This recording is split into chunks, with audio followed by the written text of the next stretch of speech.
Dulu pas gue masih SD, gue tuh masuk geng-gengan gitu. Kayaknya gak cuma SD gue doang deh yang bocil-bocilnya. Apalagi pas udah jadi senior nih, kayak kelas 5, kelas 6 SD, pasti buat geng-gengan.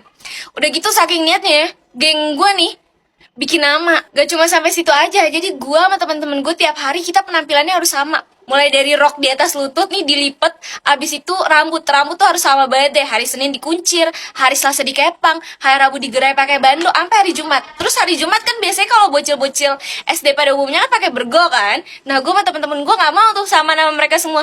Kita pakai kerudung segitiga. Geng gue ini nggak ada nama ketua, cuma ada satu orang yang kalau ngomong kagak ada yang berani bantah. Itu tuh yang tadi tuh yang kayak Senin Selasa harus rambutnya diapain, itu tuh dia nentuin. Jadi kita semua nih nggak ada yang berani ngebantah. Jadi pas dia ngomong, oke besok kita kepang ya, kepang 2, terus kayak oh iya ayo nggak ada yang berani bantah ya karena pada takut semua sama dia. Nah suatu hari ada salah satu teman gue yang nyeletuk kayak kita bikin baju samaan nih, jadi kalau misalnya kita hari Minggu atau hari Sabtu main kita punya baju samaan gitu. Terus kayak pada mau semua nih. Dan karena pas SD duit jajan dikit dan harga baju kaos itu kan pasti puluhan ribu ya, nggak mungkin kita ngomong ke emak buat beli baju samaan geng-gengan kan nggak mungkin. Jadi akhirnya kita memutuskan untuk ngumpulin duit nih tiap hari. Nah ngumpulin duitnya ini ke si orang yang kita takutin gitu. Dia nawarin diri deh kalau nggak salah, iya ke gua aja gitu. Ya udah akhirnya kita ngumpulin nih tiap hari kayak 1.000 2.000 kayak gitu-gitu.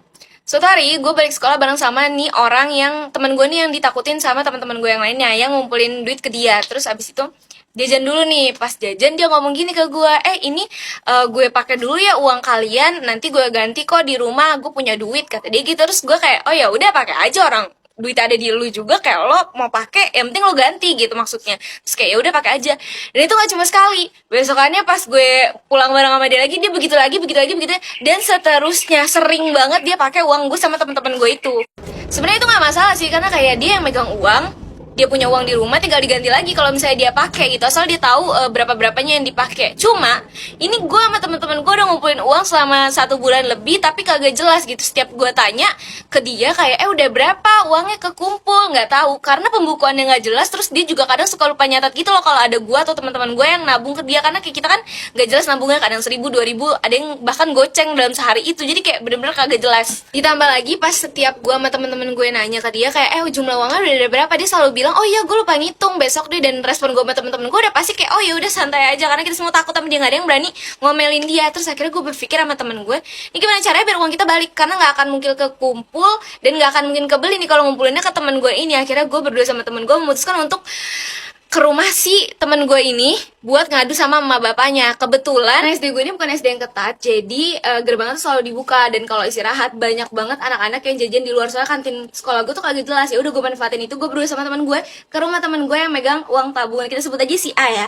Nah sisanya temen-temen gue yang lain gue suruh bilang kalau misalnya si A nanyain gue sama temen gue kemana, bilang aja gue balik ke rumah buat ngambil buku yang ketinggalan. Bener-bener pas istirahat gue langsung lari nih berdua sama temen gue buat ke rumah si A. Rumahnya sebenarnya nggak terlalu jauh dari sekolah gue, cuma ya agak lumayan karena istirahat di sekolah gue cepet. Jadi gue bener-bener buru-buru tuh, gue lari sampai di rumahnya pas banget ada emak bapaknya. Langsung aja tuh gue ceritain sama berdua temen gue nih, gue bilang kayak iya jadi si A ini megang uang tabungan tapi uangnya dipakai, terus kayak nggak jelas gitu segala macam gue ceritain. Terus kayak emaknya bilang oh ya udah nanti pas pulang sekolah tante bilangin deh ke si A buat ngebalikin uang kalian ya, makasih ya infonya segala macam kayak gitu. Terus ya udah akhirnya gue baliklah ke sekolah lagi aman. Pas besokannya pada deg-degan semua nih gue sama temen-temen gue, karena gue yakin si A bakal marah karena kita udah ngadu ke emaknya. Terus gak lama si A datang terus dia nanya, kemarin ada yang ke rumah gue ya?